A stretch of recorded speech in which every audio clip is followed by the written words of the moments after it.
You know, that idea of being able to have the global impact once you've had the local relevance is profound in terms of how companies operate, how their products get traction, and also how our ideas, I think, as leaders have traction.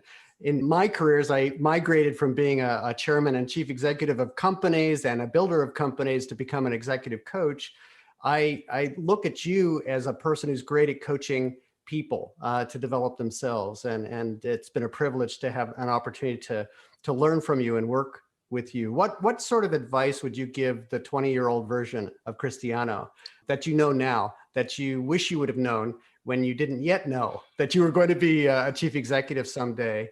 What sort of advice would you lovingly, as a critic, give to that younger version of yourself? Well, that's a very profound question. I'll try to be as succinct as I can on a very difficult topic, and maybe I'll do that, but reflecting, just doing what you just told me to do, or reflect upon myself.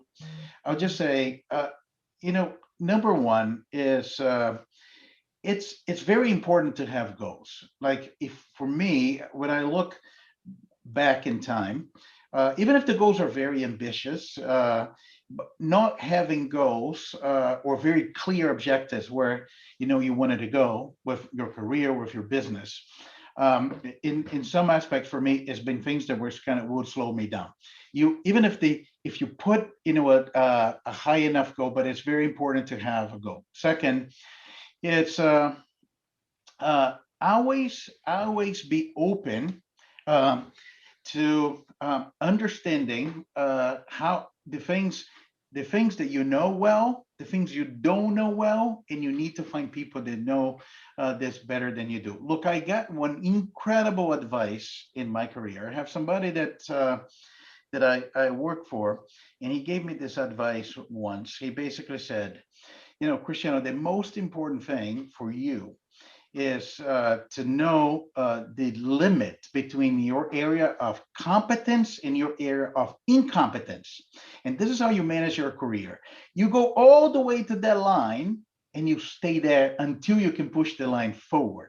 I'm sure he said that because I was asking for a promotion. He's probably said, no, I will guess. But this is incredibly valuable for me, because you often hear people that don't succeed in business because you don't know what you don't know. And to be able to make a self-assessment, understand the things that you really have control over, that you understand, and the things you don't, and how you surround yourselves with people that can do that better than yourself, has been very valid for me. And the last comment I'll make, it's resist the temptation to get complacent, even when you're successful. One of the key things we have in this company is we I know this is going to sound awful, but especially in the cellular industry, we consider ourselves in the gladiator business, right?